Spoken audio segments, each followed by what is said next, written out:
Menjelang Pesta Demokrasi Pemilihan Umum Pemilu 2024, Panwasli Provinsi Aceh menertibkan berbagai alat peraga kampanye yang tidak sesuai aturan.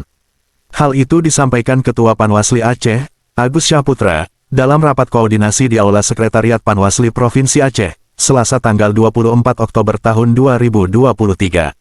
Agus mengatakan bahwa saat ini sudah banyak beredar alat peraga kampanye, baik di jalan maupun di tempat-tempat umum, sehingga dengan adanya pertemuan ini pihak Panwasli Provinsi bisa menyamakan persepsi dengan berbagai pihak yang berwenang untuk penertiban alat peraga kampanye yang telah terpasang di luar tahapan kampanye tahun 2024.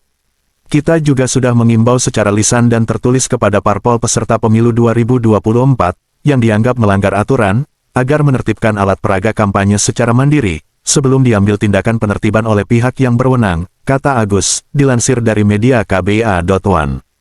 Agus menyebutkan pada forum rapat koordinasi tersebut semua pihak yang hadir sepakat untuk melaksanakan penertiban alat peraga kampanye yang melanggar peraturan dan dipasang di luar jadwal tahapan kampanye pemilu tahun 2024. Panwasli Provinsi Aceh serta Panwasli Kabupaten Kota akan menyurati parpol dan peserta pemilu tahun 2024 untuk menertibkan alat peraga kampanye secara mandiri. Apabila permintaan ini tidak diindahkan, akan dilaksanakan penertiban oleh pihak yang berwenang, tegasnya. Sementara itu, PLH Karo Pemerintah Sekretariat Daerah Aceh, Afifuddin, mengatakan bahwa saat ini seluruh elemen harus menjaga netralitas dan betul-betul kita bekerja secara profesional, demi berjalannya pemilu yang jujur, adil, langsung, umum bebas, dan rahasia.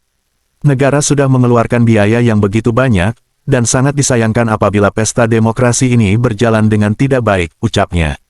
Selain itu, dalam rapat koordinasi itu juga turut hadir Ketua Komisi Independen Pemilihan KIP Aceh, Karo Ops Polda Aceh, Mayor CPM Aswin Andika Pongdam PLH Karo Pemerintahan Setda Aceh, Satpol PP dan WH Aceh, Badan Kesbangpol Aceh, Asisten Pemerintahan Kota Banda Aceh, Asisten Pemerintahan Kabupaten Aceh Besar, Ketua Panwasli Kota Banda Aceh, Anggota Panwasli Kabupaten Aceh Besar, dan Kepala DPM PTSP Kota Banda Aceh beserta jajaran terkait lainnya.